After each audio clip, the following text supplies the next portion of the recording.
Buenas tardes, muchas gracias por acompañarnos en esta noche de museos virtual desde el Museo Nacional de San Carlos. Y pues hoy tenemos el gusto de volver a contar con la participación y con el conocimiento del doctor César Manrique, que retomará lo que habíamos podido ver en semanas pasadas con él. Gracias, César, por acompañarnos. Hace algunas semanas, en otra noche de museos virtual, el doctor Manrique nos acompañó y nos llevó de la mano prácticamente de una manera muy amena, muy llena de conocimiento, como es el trabajo que ha realizado el doctor Manrique a lo largo de su trayectoria. Nos llevó de la mano por el arte flamenco a partir de la colección del Museo Nacional de San Carlos. Él pues tiene muchísima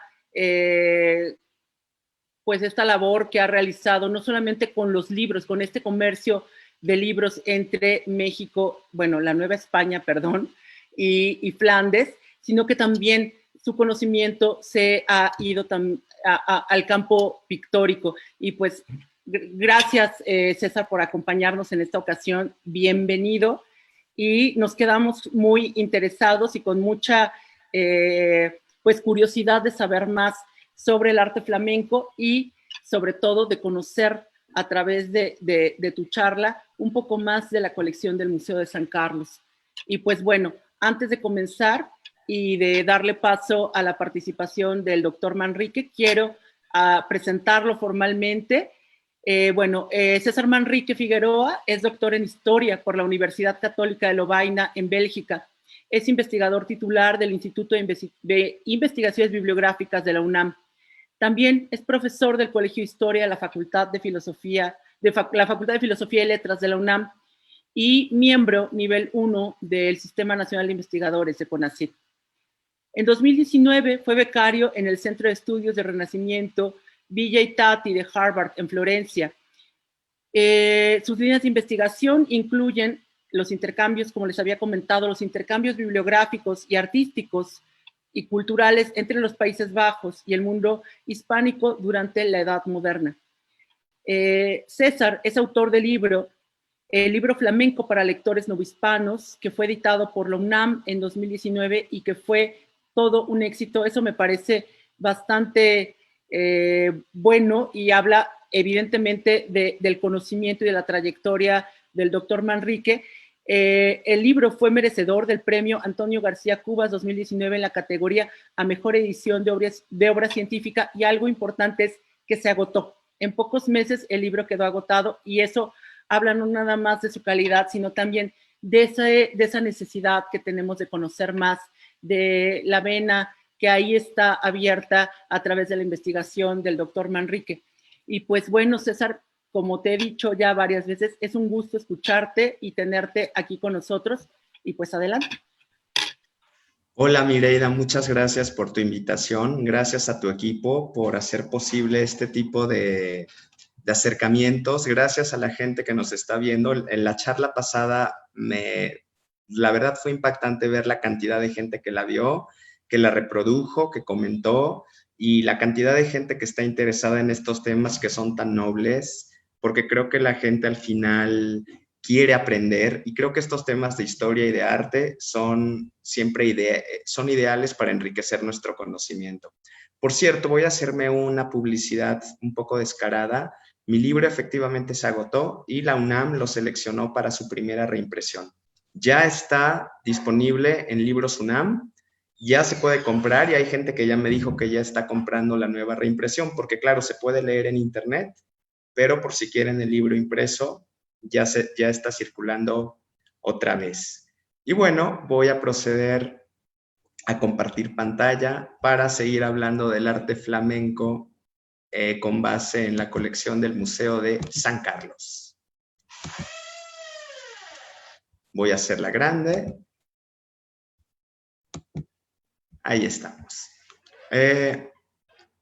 Como dijo Mireida, la directora del Museo de San Carlos, fue el pasado 24 de febrero en que ofrecí una charla previa, digamos la primera parte de esta charla del arte flamenco, en donde hablé del concepto de lo flamenco un poco de contexto histórico, qué es el arte flamenco, dónde surge, cuándo surge, cuáles son sus características, así como algunas de las joyas que conserva el Museo de San Carlos. En aquel momento hablé de joyas del siglo XV, como la resurrección de Lázaro atribuida al maestro de la Sibila Tiburtina. También hablé de pintura del siglo XVI, por ejemplo, esta obra de Gilles Mostard el Viejo, llamada Cristo en el Limbo, que es una de mis favoritas, y que alguien de ustedes también me comentó que era una de sus favoritas en la colección del museo.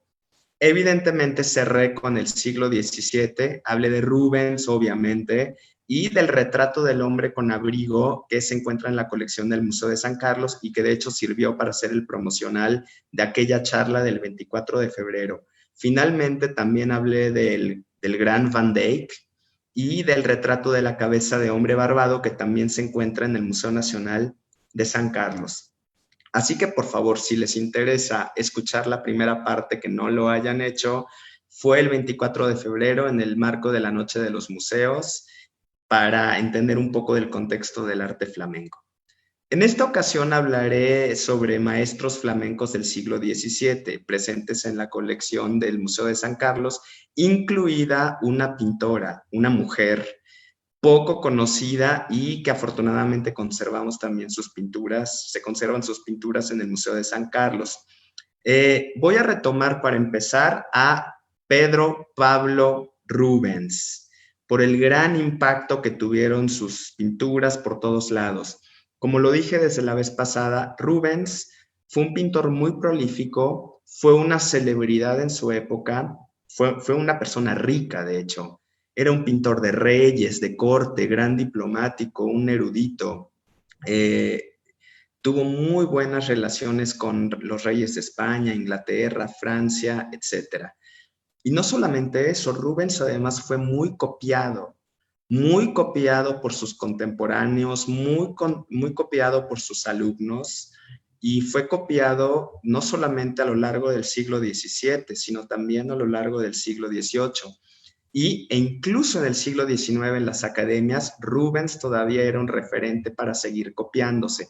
Se copiaron composiciones enteras o se copiaron elementos muy famosos, por ejemplo, pienso en los carros alegóricos triunfantes de la Iglesia de la Contrarreforma. Pienso en pintores en la Nueva España como Villalpando, Correa, que utilizan mucho los modelos rubenianos, por lo que en general los modelos de Rubens circulan durante siglos. Me estaba acordando el otro día, creo que fue en San Miguel de Allende, alguna vez que visité la parroquia principal. Recuerdo haber visto una pequeña copia, yo creo que ya del siglo XIX, de una de las pinturas de Rubens, una de las obras maestras, que es la elevación de la cruz, que está en la Catedral de Amberes. Y entonces pensé, esta pequeña pintura debe de ser como del siglo XIX, lo que me hizo pensar en cómo Rubens había sido copiado y copiado, etc. Las obras de Rubens se copiaban a través de los grabados circulaban y gracias a los grabados se podían hacer, por ejemplo, cartones también. Los cartones podían servir de base para grandes tapicerías. Pensemos, por ejemplo, los diseños para el convento de las Descalzas Reales en Madrid, que son muy impresionantes y que los diseños corrieron a cargo de Rubens.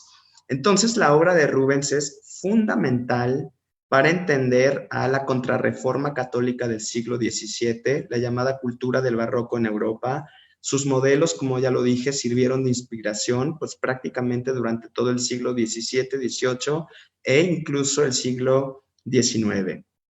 Por lo tanto, no es extraño que el Museo de San Carlos conserve varias, de hecho no me acuerdo exactamente el número, pero son varias las copias que están atribuidas que se inspiran en Rubens o que también están atribuidas a su taller. Por ejemplo, esta es la primera, fue la que utilizamos para la propaganda, bueno, para el cartel de la Noche de Museos de ahora.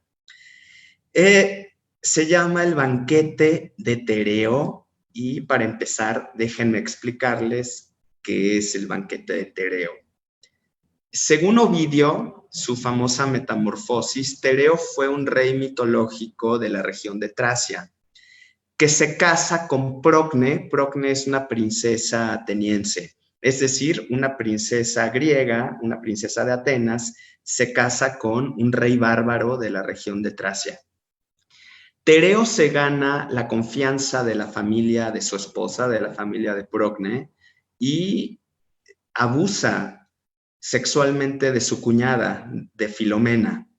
No solamente la viola, sino que también le corta la lengua, justo para que no lo delate con su familia. Sin embargo, Filomena lo delata, cuenta lo horrible, las cosas horribles que le hizo Tereo, su cuñado, y entonces las dos hermanas planean una horrible venganza en contra de Tereo.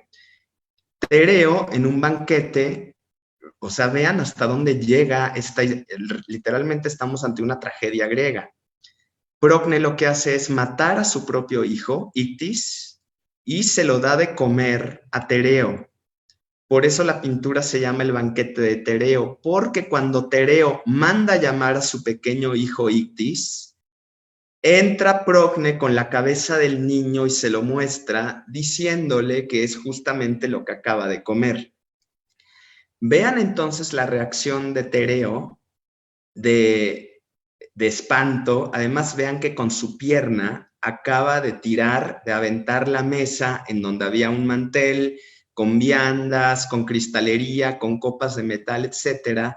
Y tenemos a las dos mujeres que se aproximan a él de una manera casi brutal, mostrándole la cabeza del niño que aún está sangrando. La reacción de Tereo fue de locura total y las persigue con furia. Ante esta tragedia griega, lo que hacen los dioses fue convertir en aves a los tres protagonistas de la tragedia. A Tereo lo convierten en una abubilla. La abubilla es un ave relativamente abundante en Europa que tiene una especie de penacho.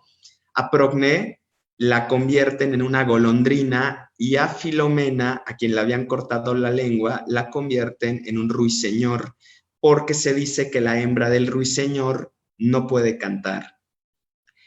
Como pueden ver, la escena es muy dramática. Ocurre dentro de un interior magnífico. Vean la arquitectura que se ve al fondo. Además, Tereo, vean que está sentado en una especie de cama cubierta con magníficas telas rojas y un dosel, y hay una persona que entreabre una puerta al fondo y observa la horrible escena. Esta es la copia que tiene el Museo de San Carlos y quiero que vean la original. Esta es la original, es el banquete de Tereo, está fechada entre 1636 y 1638 y está en el Museo del Prado en Madrid. Vean que la escena del Museo de San Carlos, la copia del Museo de San Carlos, se nota, es completamente fiel a la escena de Rubens. Paso de nuevo a la escena de Rubens. El drama es una escena horrible por todo lo que implica. La historia es muy cruel. Es una de las historias más crueles que Rubens pinta, y justamente la pinta para el rey Felipe IV. El rey Felipe IV de España, que era un gran admirador de Rubens, le comisiona una serie de pinturas para decorar un pabellón de caza, la famosa Torre de la Parada.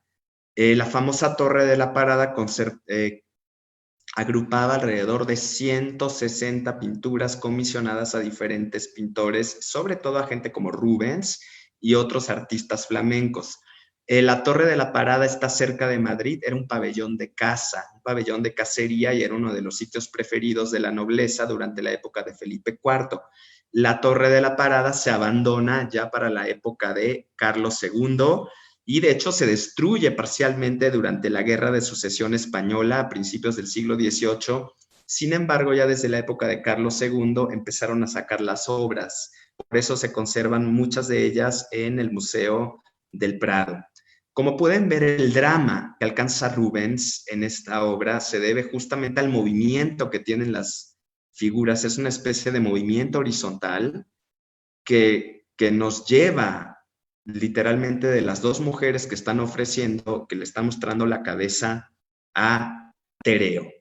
Bueno, pasemos a otra, dejemos esta tragedia griega y pasemos a otra gran copia de Rubens que tiene el Museo de San Carlos.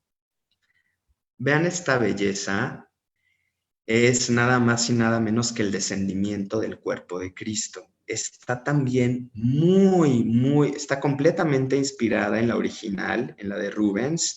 La de Rubens es de 1618 y está actualmente en el Museo del Hermitage en San Petersburgo. Vean el original, por favor.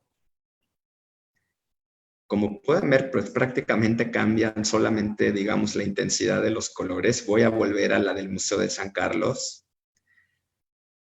Vean la escena, es el cuerpo muerto de Cristo. Vean cómo está siendo recibido por su madre, por María del lado izquierdo, una María que lo está recibiendo con un brazo, y abajo también está María Magdalena con la gran cabellera rubia y un magnífico vestido rosa. Juan está vestido de rojo sobre la escalera, está ayudando a bajarlo a los otros dos hombres que son José de Arimatea y el Nicodemo. Vean, por ejemplo, cómo todos los personajes transmiten, a diferencia de la anterior, en donde se transmite un drama horrible. Lo que estamos atestiguando aquí es una escena en donde todas las figuras comparten una especie de tristeza que nos hace pensar en la muerte de Cristo. Este tipo de pinturas las hace Rubens en gran formato, fueron todo un éxito, y además Rubens había pintado ya para la Catedral de Amberes una primera versión del Descendimiento que es muy impresionante cuando uno la ve, y entonces es un tema al que vuelve a recurrir varias veces, como en este Descendimiento de 1618. ¿Dónde estaba la original? Porque obviamente la original no estaba en Rusia, como está ahora en San Petersburgo. La obra fue comisionada para el altar mayor de la iglesia de los monjes capuchinos en la ciudad de Lir. Lir es una pequeña ciudad en Bélgica, muy cerca de Amberes. Y bueno, como ya lo dije, esta escena, esta pintura que fue hecha para los capuchinos de Lir, estaba inspirada en la que había hecho previamente para la Catedral de Amberes. Y bueno, actualmente el Museo de San Carlos tiene esta que, si no me equivoco, la pueden ver en la biblioteca del museo, que por cierto les aconsejo consultar porque está especializada en temas de arte. Como pueden ver, Rubens entonces pinta temas mitológicos, temas religiosos, basados principalmente en el Nuevo Testamento, y también tenemos retratos, como lo habíamos visto desde la charla pasada del 24 de febrero.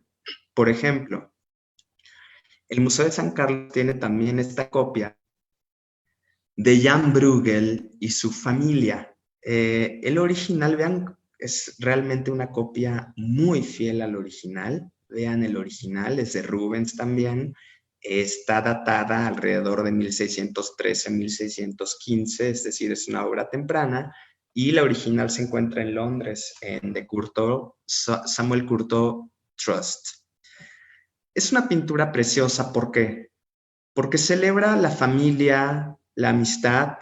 Jan Bruegel el Viejo, o Jan Bruegel de Belurs, era amigo de Rubens. Jan Bruegel había nacido en 1568, Rubens en 1577, es decir, Jan Bruegel es 9 años mayor. Son dos artistas que no solo son amigos, sino que colaboran juntos en muchos proyectos, en una manera en que colaboraban los pintores en la época. Rubens, por ejemplo, se encargaba de hacer las figuras humanas, mientras que Jan Bruegel de Belurs agregaba, por ejemplo, elementos naturales, paisajes. Así que había pintores especializados en animales, en flores, etc. Jan Bruegel, cuando colaboraba con Rubens, se encargaba de completar estos detalles, y Rubens hacía, por ejemplo, las figuras. El retrato es muy interesante porque, si ven, no hay nada que nos indique que Jan es un pintor. Lo que vemos es una familia. Además, vean cómo está Catarina, que es la segunda esposa de Jan Bruegel. Vean cómo Catarina es como el centro de la composición, alrededor de la cual se agrupa la familia. Vean cómo dos de sus hijos, Jan Bruegel había tenido más hijos de su primer matrimonio y de este también había tenido a otros niños. Vean, tenemos al niño Peter o Pedro, cómo agarra con uno de sus manos el brazo de su madre y la niña también como le está tocando. La niña se llamaba Elizabeth. Vean cómo incluso las manos de los tres se funden de una manera bastante cariñosa al centro de la composición. Como ya dije, esta es la obra original. Vean la obra de San Carlos, es realmente fiel al retrato original. Ahora les quiero hablar de la vida del retratado. ¿Quién es Jan Bruegel el Viejo o Jan Bruegel de Velours o de Terciopelo? Pues era hijo nada más y nada menos que uno de los grandes pintores de la pintura flamenca del siglo XVI. Jan Bruegel era hijo del gran Peter Bruegel el Viejo. Jan Bruegel de Velours fue un pintor muy prolífico en su época, pinta naturalezas muertas, escenas alegóricas, mitológicas, paisajes, marinas, escenas de cacería, de batalla, guirnaldas de flores, así como el paraíso del Edén. Se cree que le decían de Terciopelo o de Velours por el talento que tenía Jan Bruegel, a quien estamos viendo retratado, para justamente también trabajar a los textiles. Es un poco trágico porque Jan Bruegel muere en 1625 víctima de una epidemia de cólera y los dos niños que estamos viendo en el retrato también mueren en esa epidemia de cólera de 1625.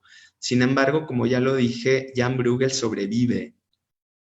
A Jan Bruegel le sobreviven otros hijos de su anterior matrimonio, por eso podemos hablar de una dinastía.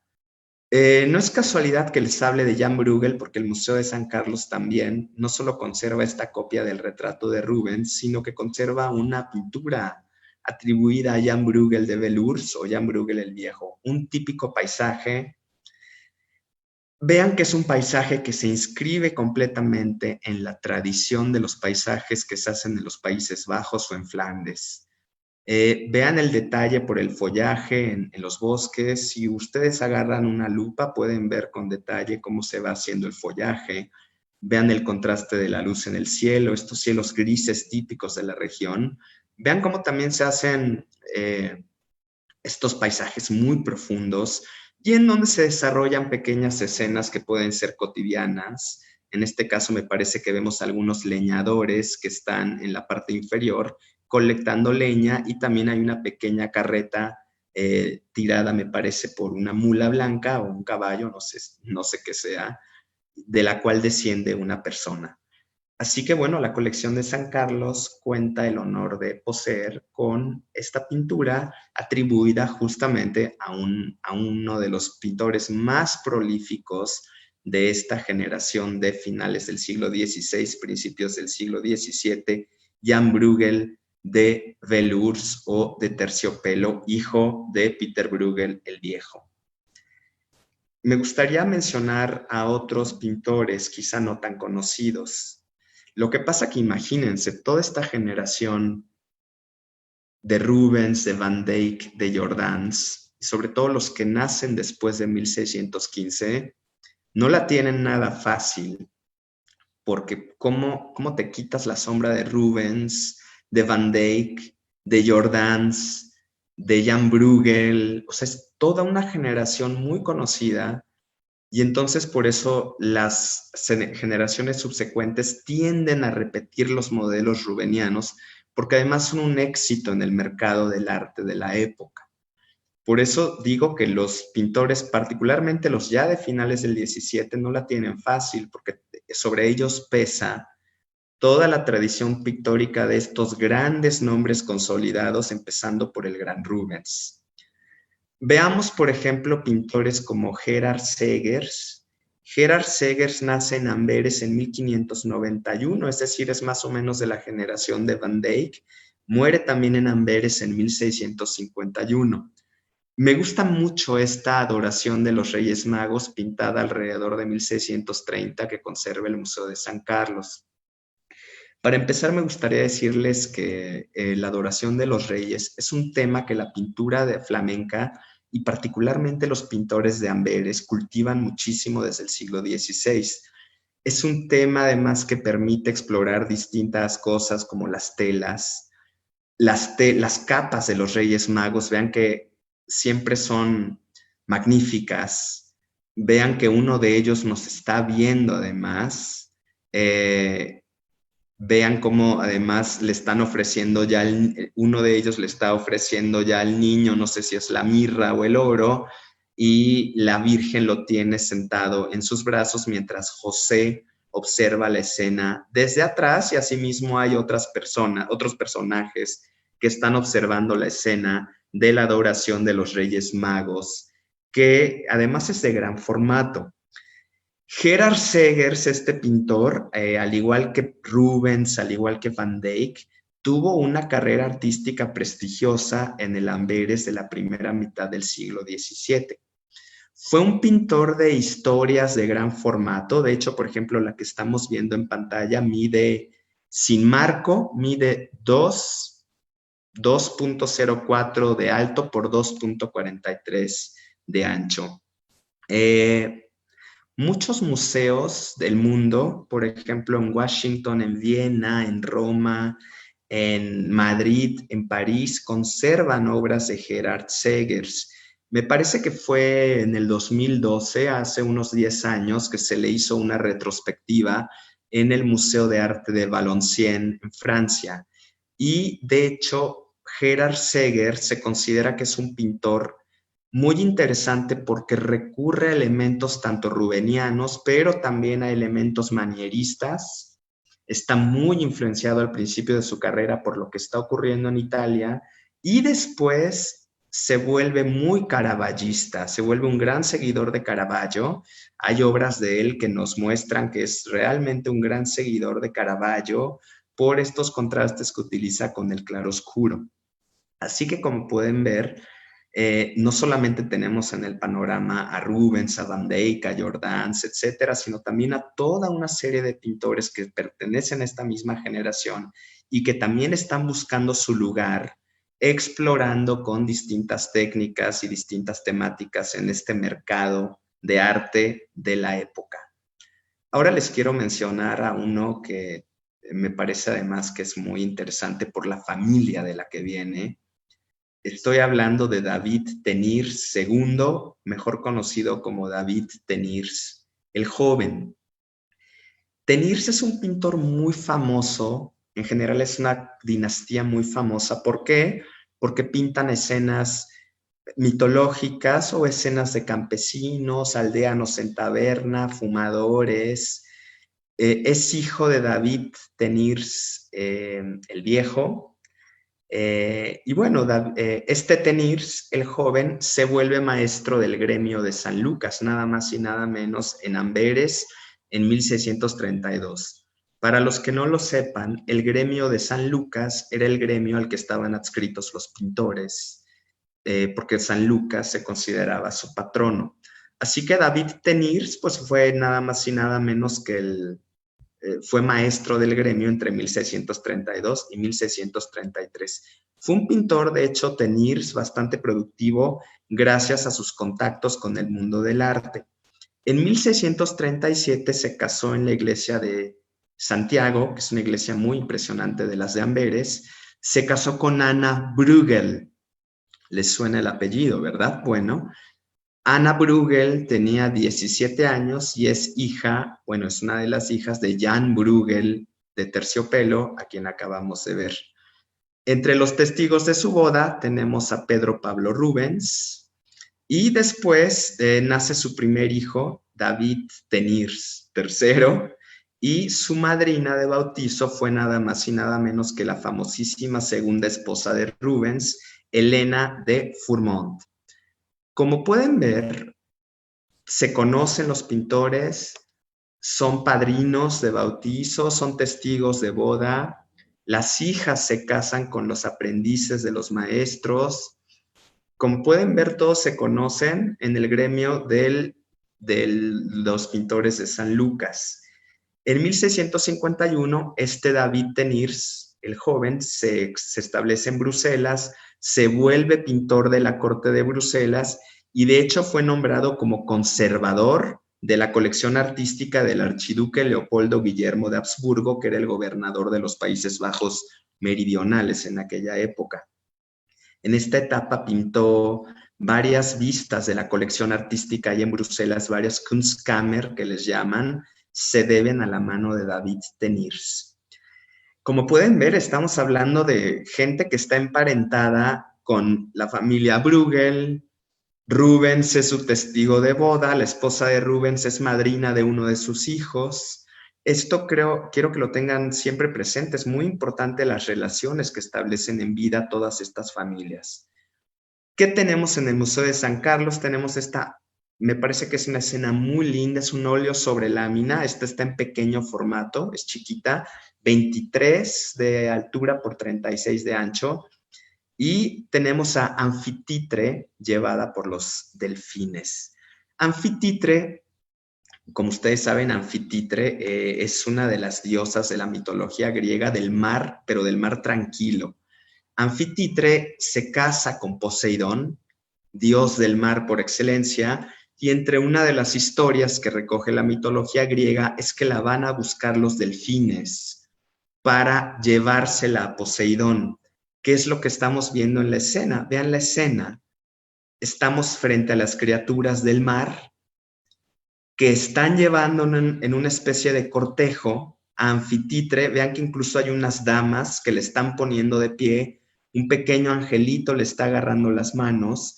Vean cómo incluso las criaturas del mar, hay uno que es una representación masculina que le ofrece una concha llena de perlas, y pues abajo tenemos estos pescados que se ven más bien un poco amenazantes, pero que son muy típicos de las representaciones de la época. Este tipo de láminas de cobre son muy interesantes. ¿Por qué? Porque circulan muchísimo, pueden estar copiando obras de otros maestros, son baratas, son fáciles de transportar y circulan ampliamente en el mercado del arte desde el siglo XVII. Por eso las colecciones en América Latina cuentan con este tipo de láminas sobre cobre que representan este tipo de escenas mitológicas o también religiosas, y en este caso atribuida a David Teniers, el joven. Les prometí que les iba a hablar de una mujer. Bueno, pues les muestro. El Museo de San Carlos conserva dos obras de Johanna Verhauen. Johanna Verhauen es justo de esta generación, 1630, es decir, ya es una generación posterior a la de estos grandes maestros. Es hija de un pintor decorador que se llama Louis Verhauen, y su madre, la madre de Johanna, se llamaba Maike Verwerf, quien a su vez también era hija de un pintor flamenco, lo cual no es casualidad, porque si de por sí para la época no tenemos mucha presencia documentada de mujeres, es muy interesante estudiar a las que se conocen. Muchas de ellas son hijas de maestros pintores, lo cual favorece que si la niña tuvo inquietudes artísticas desde chica, al igual que sus hermanos varones, pudo haber cultivado el arte de la pintura justo gracias a que su familia se dedica a eso. Es el caso de otras pintoras que se conocen para la época. Además es una pintora en donde ni siquiera en Bélgica tenemos obra de ella, por lo tanto en San Carlos tenemos dos obras, dos óleos sobre lámina, que de hecho han sido estudiadas desde aquella exposición que se hizo en el 99 de Rubens y su siglo. Me parece que Matías Díaz Padrón escribió un artículo que está publicado en el Boletín de Arqueología y Arte de la Universidad de Valladolid, en España, sobre la obra de Johanna Verhauen en el Museo de San Carlos. Y bueno, ¿qué tenemos de esta mujer, de esta pintora flamenca? Tenemos, por ejemplo, Sansón y Dalila, fechada en 1673. Todos se saben la historia de Sansón y Dalila. Es una historia que cuenta la Biblia en el libro de Jueces, en el Antiguo Testamento. Para aquellos que no hayan visto la película, que creo que era típico que la pasaran en Semana Santa o que no se sepan la historia, pues bueno, Sansón es un israelita, fue un juez, de hecho, que poseía una fuerza extraordinaria con la que podía matar a sus enemigos, los filisteos. Hay un par de episodios en el que mata, por ejemplo, con la quijada de un burro como a 300 o a 1000, no me acuerdo bien. Entonces, claro, los filisteos lo detestan.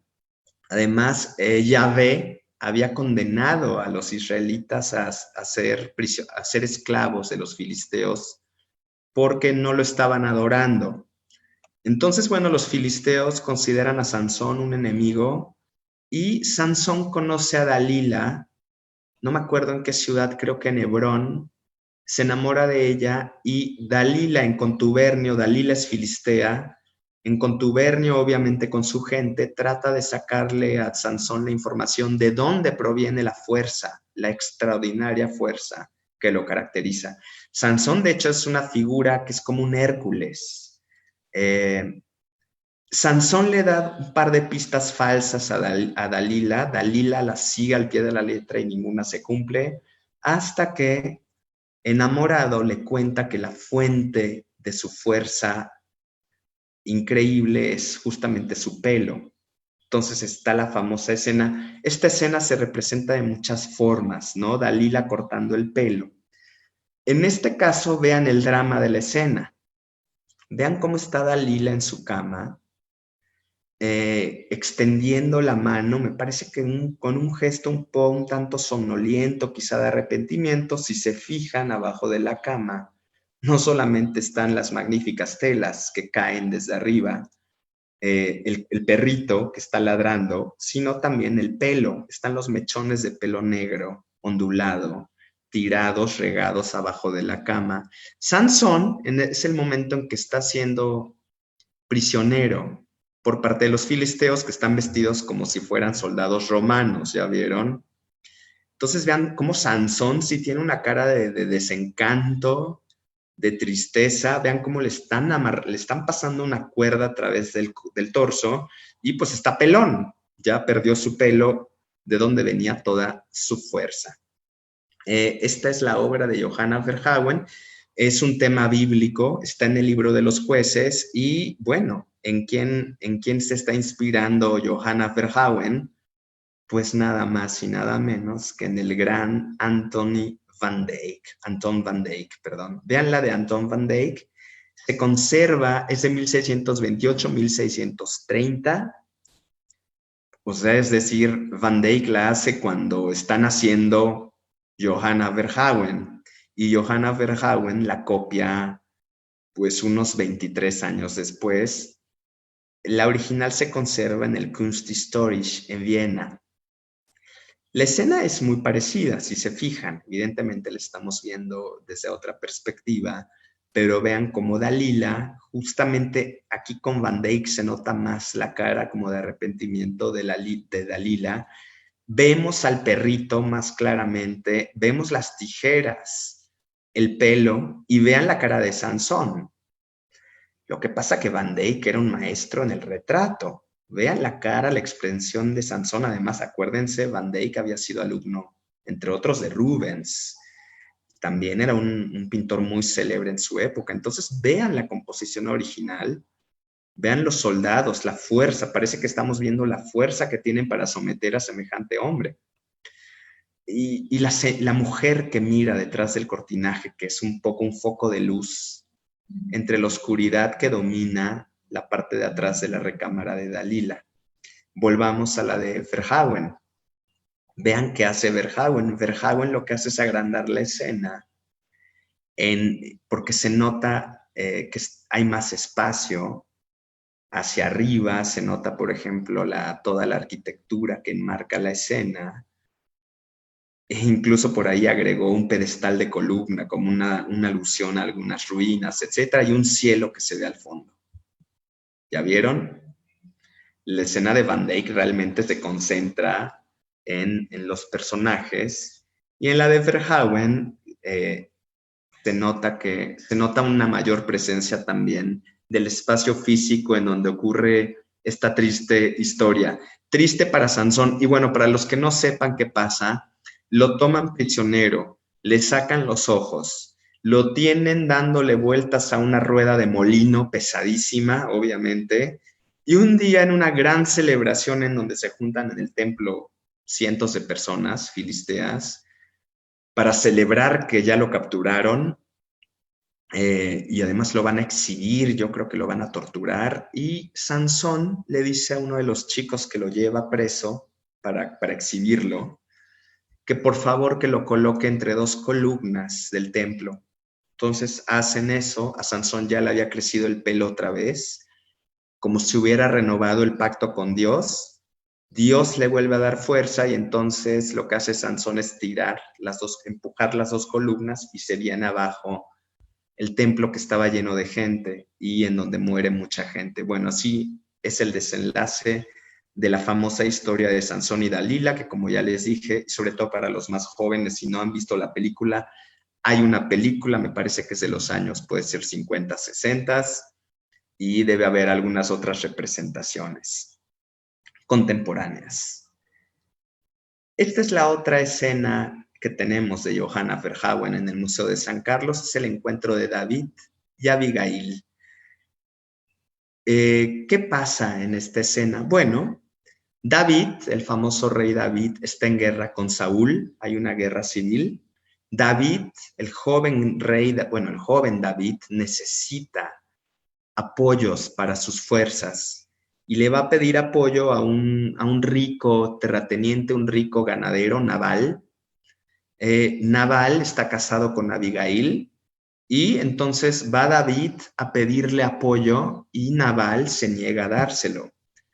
David, furioso, vuelve para castigar a Nabal, dispuesto a matarlo.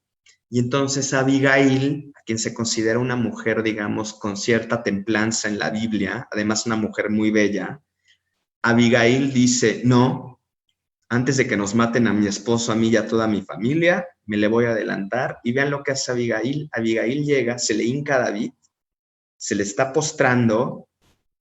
Vean que está acompañada por un séquito de damas y por varios hombres jóvenes, un burro.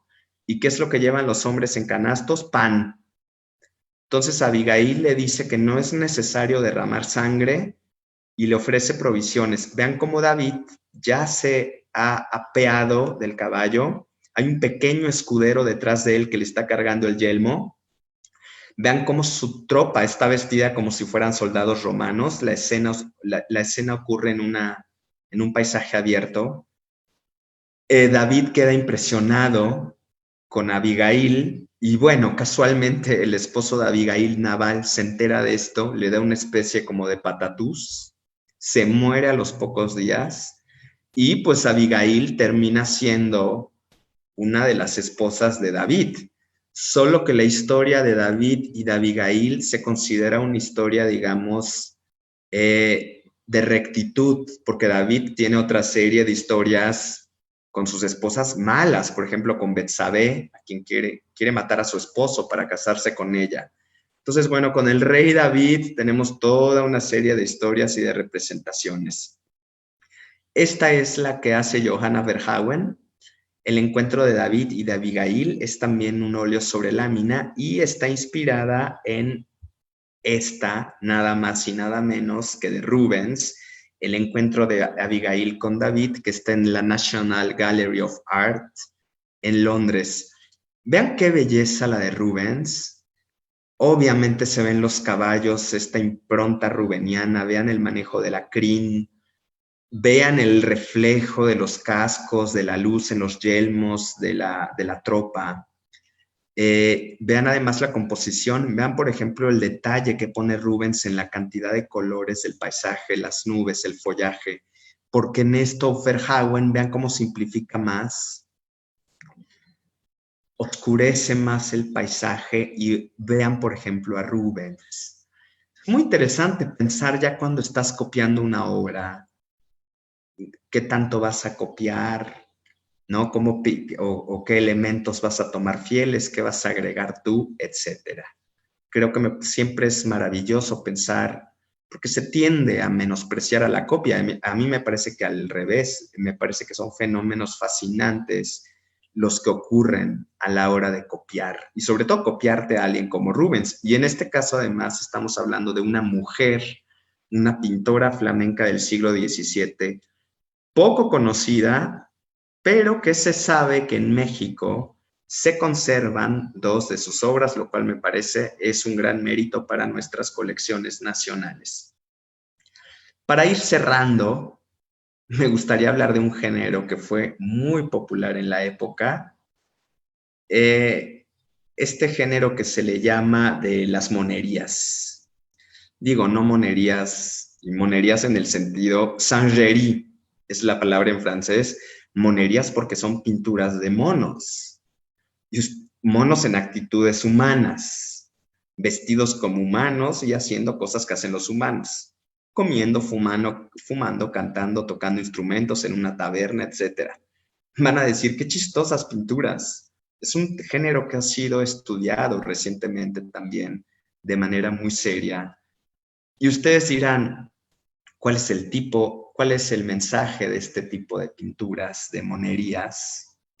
Pues básicamente el mensaje son pinturas moralizantes, es decir, el mono representa los pecados y pues los monos siempre aparecen jugando o en exceso, cometiendo excesos como la gula, etcétera. Así que son pinturas que gustaban mucho en el siglo XVII y a lo largo del siglo XVIII. Además, a los monos se les viste con trajes exóticos, un poco inspirados en el oriente.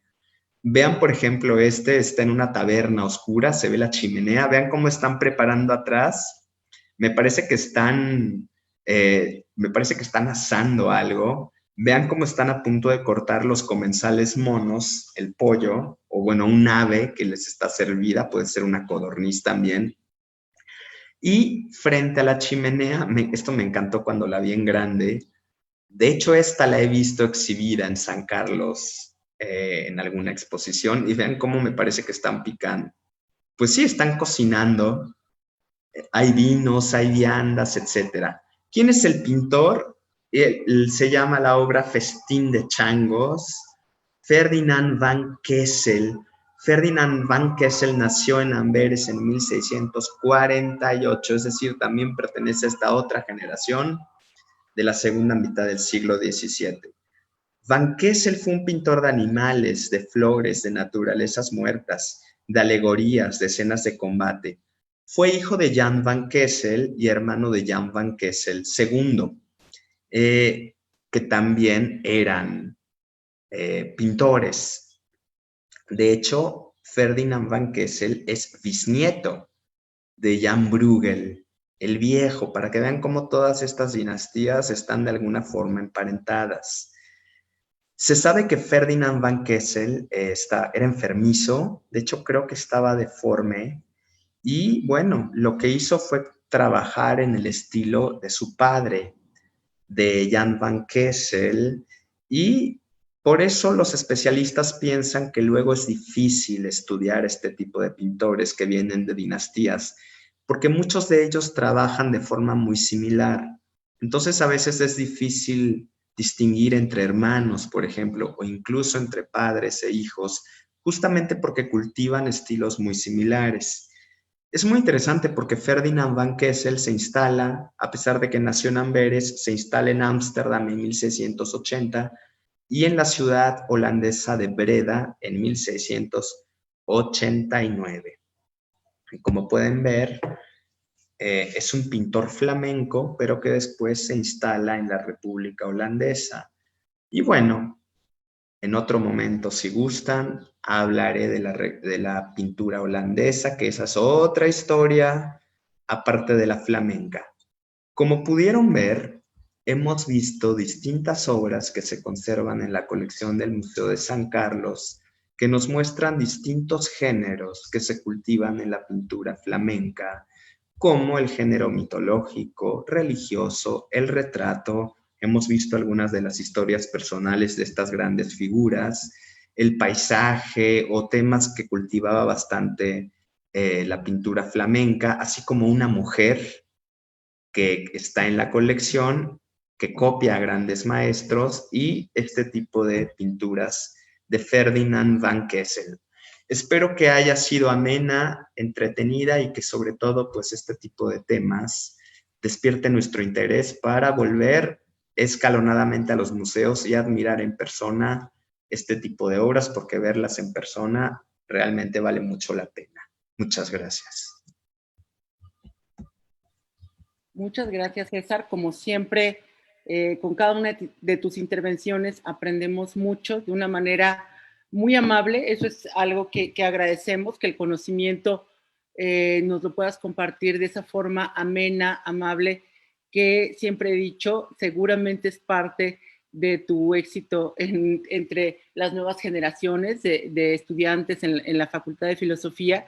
Y pues bueno, ahí yo tengo dos puntos en los que me gustaría ahondar y que tú tocaste a lo largo de tu charla. Bueno, en uno no tanto, eso lo hicimos en tu charla pasada, pero sí me gustaría ahondar y tú que aprovechando que estás con nosotros y todo tu conocimiento y todas estas otras vetas de estudio que has desarrollado, si pudieras ahondar un poco en el intercambio cultural entre Flandes y la Nueva España, es decir, ¿por qué tenemos obras de arte flamenco en México? ¿Cómo pudo ser que llegaran? Yo digo, tenemos una historia muy trazada de la adquisición de obras a través de la Academia de San Carlos. Digo, desde el siglo XIX fue importante la adquisición de obras de arte europeo en general, de arte flamenco en particular, por parte de la Academia de San Carlos. Pero es interesante saber esa otra parte que tú has manejado y que conoces perfectamente, porque cómo fue nuestra relación cultural y comercial, porque el comercio permitió esta otra parte, ¿no? Este intercambio entre Flandes y la Nueva España. Si nos pudieras platicar un poco más de esto. Gracias, Mir, por tus palabras, y creo que es un tema fascinante el del comercio transatlántico, porque como lo dije en la primera charla y como lo sabe la gente, los Países Bajos a principios del 16 políticamente forman parte de la monarquía hispánica por una serie de casamientos, sucesiones, etc. Por lo tanto, las relaciones que ya existían, comerciales, artísticas, económicas, se incrementan entre los Países Bajos vistos como un todo y la península ibérica. Además, hay un gran gusto por la cultura material y artística flamenca, por ejemplo, la corte, en la corte castellana y en las ciudades españolas. Por lo tanto, empieza a llegar mucho arte flamenco, ya sea exportado o porque artistas flamencos como Juan de Flandes, que también hay en la colección, se mudan a la península ibérica. Ahora bien, con la Nueva España, como parte de toda esta monarquía universal, pues también no solamente están llegando flamencos de carne y hueso, ¿no? Pedro de Gante, por hablar de uno muy temprano, artistas que van llegando después, Simón Pereins es un gran ejemplo del siglo XVI, sino que también el mercado justamente en México, en Puebla, está demandando arte flamenco y ellos lo dicen en sus inventarios, tengo 20 pinturas flamencas. Llegan por comercio desde Amberes, por ejemplo, a Sevilla, por simplificar un poco, o a Madrid, y desde ahí hay incluso firmas especializadas en enviar, por ejemplo, láminas de cobre en el siglo XVII. Y te están mandando de Sevilla a Veracruz cientos de pequeñas láminas de cobre. Y están los documentos, se sabe cómo se llaman las firmas, han sido estudiadas. O sea, hay gente que ve que hay un nicho de mercado y está mandando tapices, están mandando láminas en cobre pequeñas, lienzos que vienen de Flandes que se están exportando también. Y lo sabemos también porque a veces la Inquisición los detiene, porque les parece que son un poco impúdicos y dicen, esta es pintura flamenca. Dice, la Virgen está vestida como flamenca y eso no les gusta. Entonces es pintura que también es susceptible de ser censurada Y te digo, está llegando tapicería muy temprano. Hernán Cortés tiene una colección de tapices. La primera catedral de México tiene tapices flamencos. Está muy de moda lo flamenco en el 16, 17. Ya en el 18 son otros gustos. Pero bueno, y tenemos los inventarios que afortunadamente nos permiten pensar en toda esta flujo artístico que llega de los Países Bajos y que es muy importante en la conformación de la cultura material virreinal, no solo en Nueva España, sino también en Perú y en otras regiones. Muchas gracias, César. La verdad es que es una relación compleja, constante, la que existe entre la Nueva España y Flandes. Y algo que tú nos habías comentado desde la charla pasada es, son regiones que con el paso del tiempo, con todos los movimientos históricos y sociales, van separándose y que ahora podemos identificar como dos países distintos, es decir, como Bélgica y como Holanda. Y bueno, ahí adelantaré que esperamos muy pronto poder compartirles una nueva exposición en torno a la colección de arte holandés del Museo Nacional de San Carlos, en la cual el doctor Manrique va a estar colaborando. Creo que eso va a ser muy interesante para el público de San Carlos, poder hacer esta distinción entre el arte producido en una región que finalmente se divide. Contemporáneamente sabemos que son dos países distintos, pero que tienen una historia compartida y evidentemente modelos de representación, religión, no sé, una serie de factores culturales que las unen y que son esta historia compartida. Ahora, César, yo tengo otro factor que me gustaría que tú nos pudieras comentar un poco más, porque lo mencionaste y lo mencionaste bien, comparto muchísimo esa idea contigo, lo que es una copia y lo que es un original. Muchas veces se ha menospreciado, se ha pensado que la copia no es un ejercicio importante dentro de las academias de arte y por eso también explica por qué tenemos arte flamenco en México, bueno, y que tuvimos en la Nueva España, porque hay este intercambio también de, como lo decía, de modelos de representación. Entonces, si nos pudieras hablar un poco más de la copia y el original, ¿por qué un artista también, eso alguien lo menciona dentro de los comentarios de las redes sociales, es muy interesante ver la presencia de una artista mujer del siglo XVII, Johanna Verhoeven, en la colección del Museo Nacional de San Carlos. Y bueno, algo que anotaste, que es en Bélgica no hay, es una pintora no desconocida, pero tal vez no presente dentro de las colecciones de los museos belgas. Eso es una noticia bastante interesante. Y bueno, si tú nos pudieras comentar un poco al respecto de estos ejercicios, por ejemplo, el que ella hizo con respecto a las obras de Rubens. Gracias, Mirs. Me parece muy interesante pensar en la copia, porque claro, se tiende a pensar la copia pensando en la actualidad como en una obra de menor calidad, justo que no hay originalidad pensando en un artista tiene que ser vanguardista. Y lo que nos, y claro, este tipo de obras está en todos lados, en colecciones. ¿Por qué? Porque servían para muchas cosas. Uno, para difundir modelos. Dos, y además eran muy importantes, porque imagínate cómo están llegando pequeñas copias y no solamente ves el diseño, sino que también ves cómo están aplicando colores en otros talleres, cómo manejan el color, etcétera. Porque el grabado, un grabado en blanco y negro no te dice cómo es el color. Por eso son tan importantes estas copias que se hacen incluso en los mismos talleres.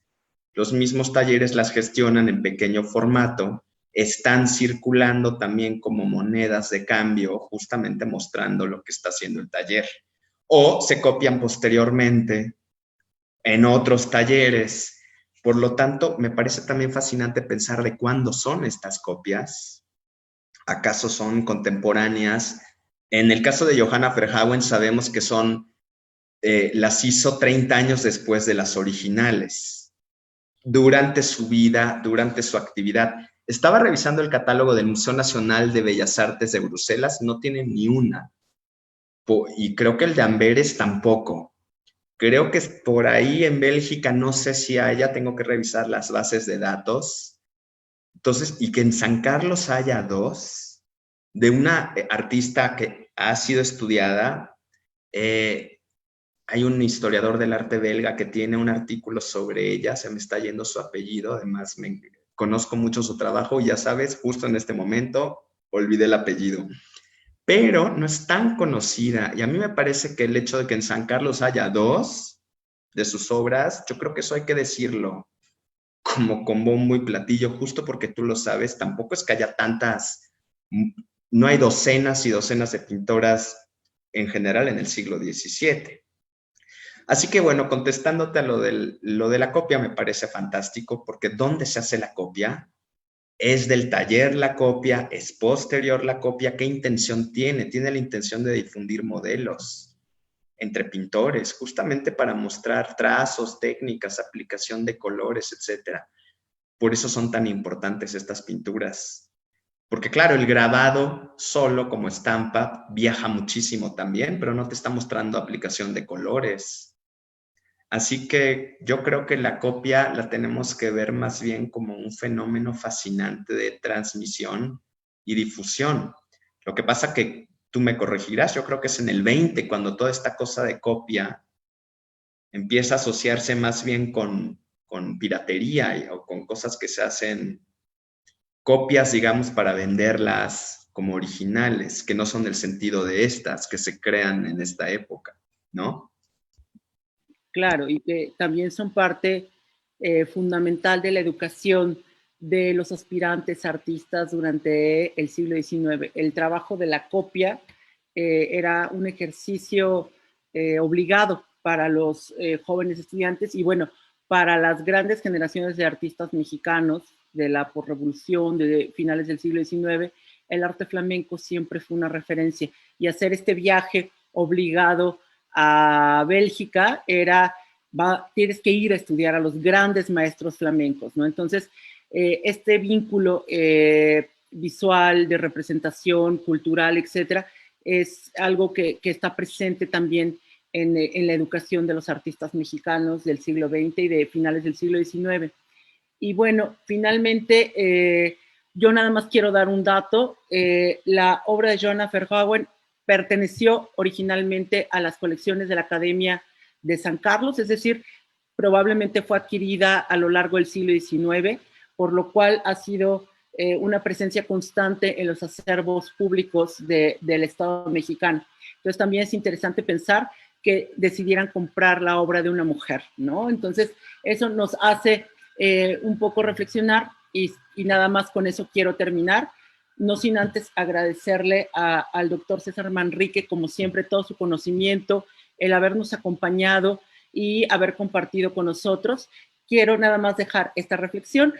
En el Museo Nacional de San Carlos tenemos una colección de arte europeo compleja, hermosa, que ustedes pueden disfrutar ya presencialmente si nos visitan. Tienen toda la seguridad para su salud y bueno, tenemos las medidas necesarias para ofrecerles la mejor de las visitas. Entonces, cuando gusten, ya saben, ya estamos abiertos y pueden ustedes visitar muchas de las obras que César nos compartió esta noche.